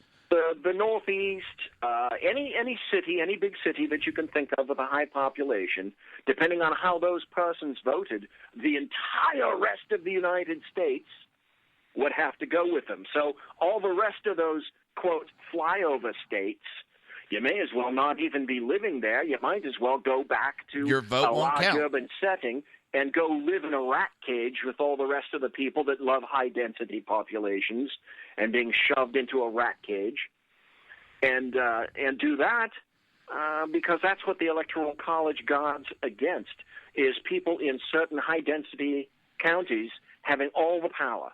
Yep. And then once they had all the power, it would be there in perpetuity. But again, that's exactly what the Democrats want.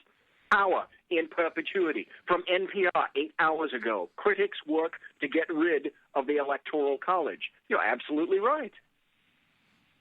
It's the only way they can win. They can't win the honest way.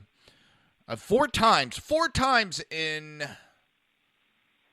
150 years since the Electoral College got put in. I may be off on the exact math of how many years. 4 times. Out of how many presidencies? Well, the Electoral College comes from Article 2 of the United States Constitution, so it's actually embedded in the original Constitution. All right, but it's 4 times, even in that time span. 4 times. That's such a low percentage.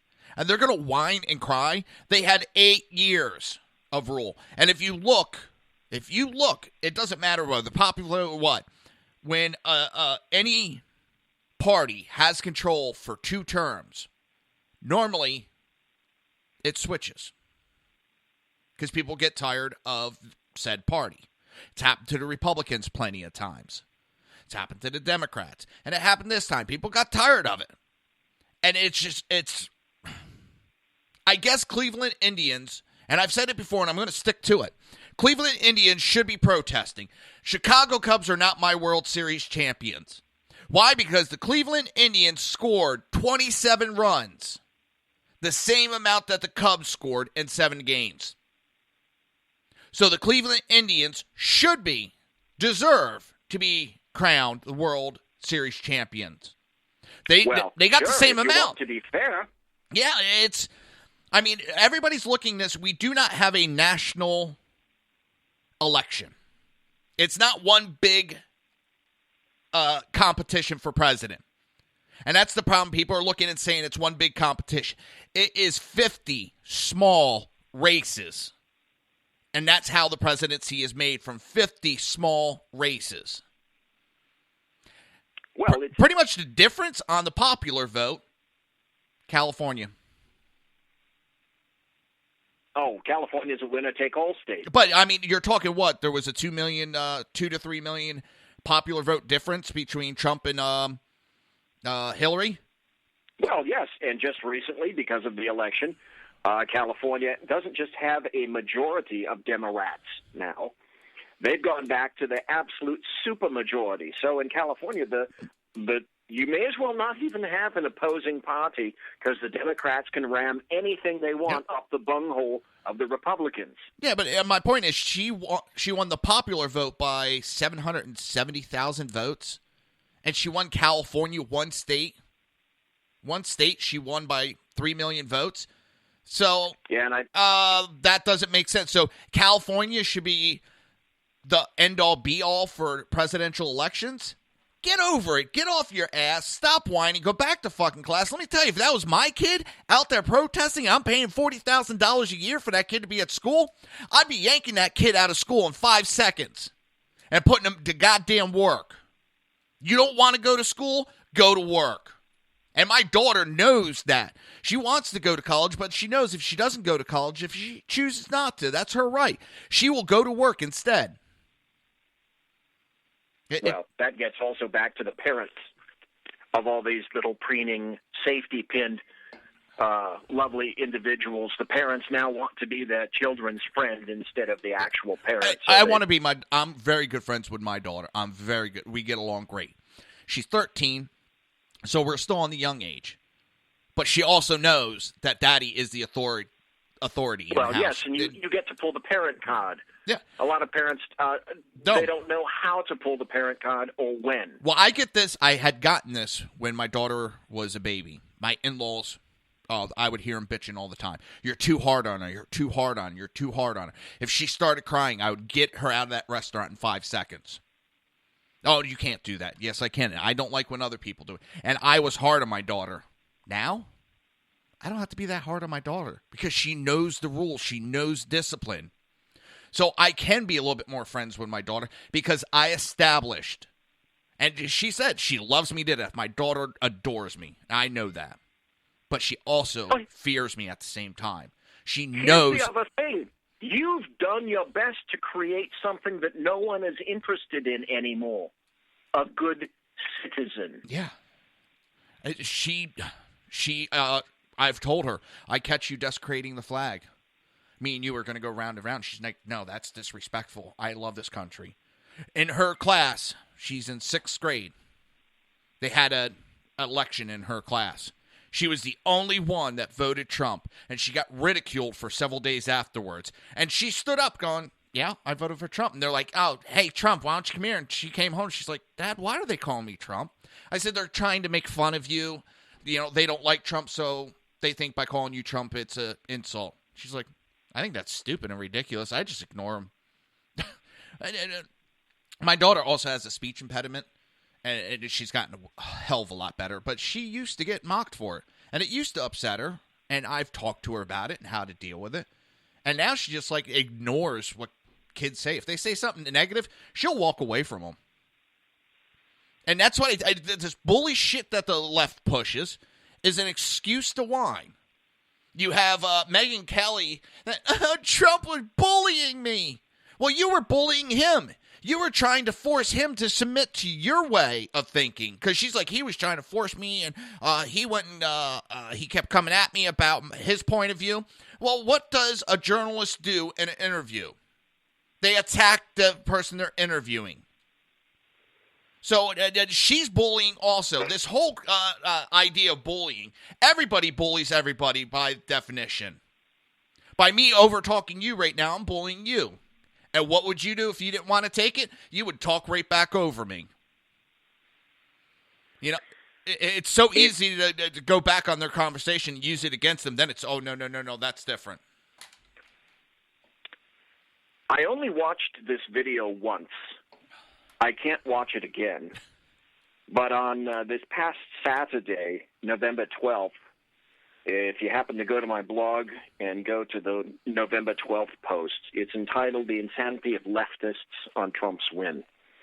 If you haven't seen this particular video that's at the top, it's of this small child crying because his mother kicks him out of the house as he voted for Trump in school. So apparently she thought it would be all sorts of good, clean fun and very clever to videotape herself basically abusing her little boy and kicking him out of the house. I don't think you were in on the conversation, but I think that the kids got yanked out of the house the other day. I wouldn't be surprised. The cries, I mean, this is a serious, serious video.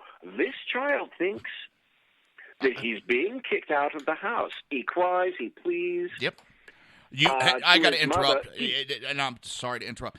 I was watching that video, and I have a laptop hooked to my TV, so I'll watch stuff through the TV when I'm doing some work and nobody's around. My daughter walked out of the room and was watching that. All of a sudden, she erupts, pissed off, screaming at the mother, screaming at her somebody should arrest her. She's like, that is abuse of that little kid. She's like, I will not stand for that. And she's screaming at the TV. My daughter was visibly pissed off at that mother. My 13-year-old daughter could see the abuse that mother was doing. Oh, go ahead. It's heartbreaking, absolutely heartbreaking to watch because, and she keeps videotaping, and she keeps pounding at this poor little boy. It doesn't really have a hell of a lot to do with it, but she's black and he's black. And it doesn't relent. She doesn't relent. And he keeps crying because he thinks he's actually getting, perhaps she was serious. Well, she's now said it was all a joke. It was a big joke.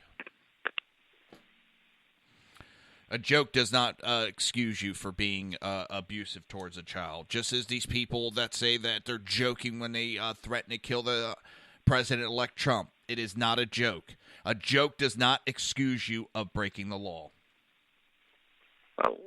Leftists, and they continue to prove that they have no shame, no values, no moral compass, no sense of, like I say, proportion, rationality, or conscience, or logic, or common sense.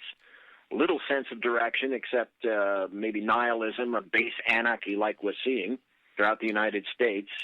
Here's the thing that I find absolutely riotous about this, about the riots. For Portland, the people in Portland were rioting like crazy. And all the people that love public transit, what were they doing? They were destroying the kiosks and the monitors of public transit. Here's the other thing that I like. In Portland, an extreme leftist city, they were setting trees on fire. These are the people that pray to Gaia and Mother Earth and love the environment so much. So they were setting trees on fire and vehicles on fire. Vehicles leak petroleum products. And then you're sending burning materials up into the air. But these people absolutely love the environment. But here's the thing that I find just absolutely delicious about Portland. They're rioting. There isn't a conservative or a Republican within 45 miles of Portland. But by God, they certainly showed the city of Portland, didn't they? Yep. Who's going to pay for that infrastructure? Yeah, they got to pay it for themselves. Which I never. Portland. Another one. This one just it boggled my mind. And I'm going to give you a scenario, and I'm going to ask you a simple question when I'm done with it. There is a female. She got in a car accident, a two-vehicle traffic accident. When they tested her, she had a BAC of 0.33. Okay? What was her excuse? Let's see. She was letting off steam because of the Trump win. Close. She said she was drowning her sorrows, and that's why she got drunk and in the accident, and it's all Trump's fault. Well, if she's actually maneuvering at 3 something like that, she's basically a functioning alcoholic. You know about alcoholism. Yeah. You and I both do. I've seen a guy who was a 4-0 who actually was speaking, and he was a functioning alcoholic. If he wasn't a 4-0, he'd be in serious trouble. I had a patient one time. The reason he was unconscious, and they always have that smell on him. So we thought he was drunk, and when we took him to the hospital, they knew who he was. I had to go mutual aid to another town, and I have never met the guy before, so I didn't know. His alcohol level was down to like a 0.15. They actually had it give him an IV and bring his BAC up because his BAC dropped too low because he's a functioning alcoholic. It actually became dangerous for him. Some of these people, they're so hardcore drinkers that they have to keep a certain BAC or they'll die because their body got used to that. That's what I do. I have mostly a big drip going on of Kettle One. I'm attached to it right now, but that's I'm functioning. I'm not slurring my words right now, so I can function. I can do it. But to blame an election, that sums up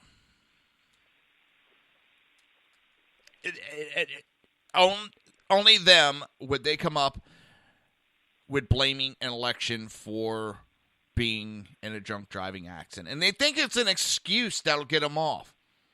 And I'm getting tired, like when we began the show, talking about that idiot that says we shouldn't be separating families when it comes to deportation. That's not my problem. They broke the law. Just as if I go out and rob a bank If I go out and beat the shit out of somebody, if I go out and even if I go to one of these self-checkouts and an item doesn't ring up and I don't realize it and I walk out, no one's going to fight for me saying I shouldn't go to jail for shoplifting. And don't tell me it doesn't happen because I know it happened because that's why my wife's out of work. She didn't go to jail, but she lost her job because she was checking out and one item, the buzzer went off to let her know it rang up. But when she walked out, security stopped her and pressed charges against her.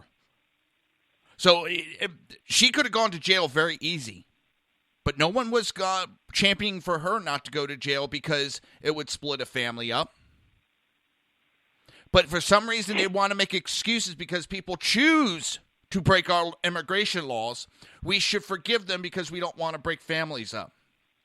And I said it, and I'll say it again. You break the law, you come in here illegally, and you have a kid, fine. Right now, they say he's an American citizen. That's fine. But he's not of age. He has to go back with the parents, and when he turns 18, he's more than welcome to come back in the United States. But until then, he has to go with his parents. It's not the country's fault that his parents broke the law, and I still don't think 2 illegal immigrations, just because they pop a kid out in this country, doesn't mean that that kid's an American citizen. Well, they're setting a dangerous precedent, and the dangerous precedent is this. They have no regard for the rule of law. When you have no rule of law, you have anarchy. So they should at least be honest. Be honest. Say that you don't want borders anymore. Yeah. And there is no sovereignty. And what that creates then is the onus on the American taxpayer to cough up all sorts of money. You know, the thing that Trump really didn't address, and Clinton certainly didn't address, is the fundamental bottom line. Can we afford it? Can we pay for it? In my purple-skied world, there should be each bill passed should have to cross this threshold, or it won't go. The first threshold is it constitutional? The second threshold is, can we afford it? Yeah. And if it didn't pass those 2 primary questions, it wouldn't be going anywhere. On the other hand, how many bills would we have? A lot less. Not very many. I know what, funny, and then we're going to have to do, last minute because the show's pretty much done. A Democrat yesterday I saw was complaining about Trump's tax plan. And complaining that it's going to add to the deficit, and our deficit's already $19 trillion. We can't add any more to it. Well, where the hell was this Democrat when their party's president ran $10 trillion in debt in 8 years? He wasn't complaining then, but now he wants to try to make that complaint? Fuck off. Tired of that shit. All right, last argument. We got 2 minutes. This particular president, Mr. Obama, is the only president in quite some time, I think since 1928, who hasn't had even a continuous 3% GDP throughout his term.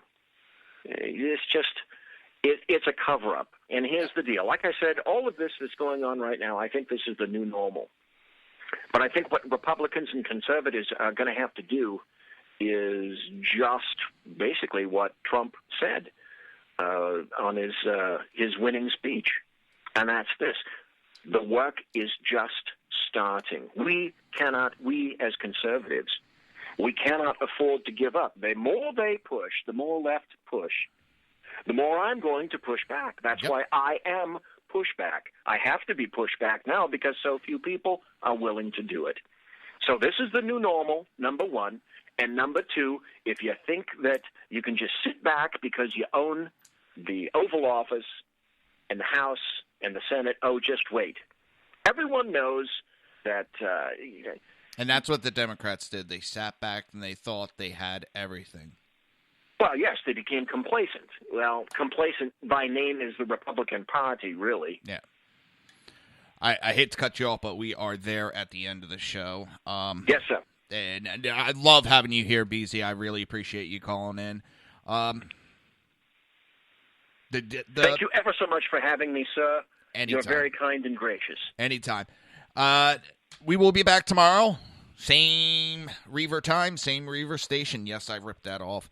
And it was a joy to have everybody here, and hopefully you'll be back tomorrow. And Sugar, I have issues with the computer today, and things are missing where they shouldn't be. I changed commercials up a little bit for something, and there we go. All right, have a great day, everybody. See you tomorrow.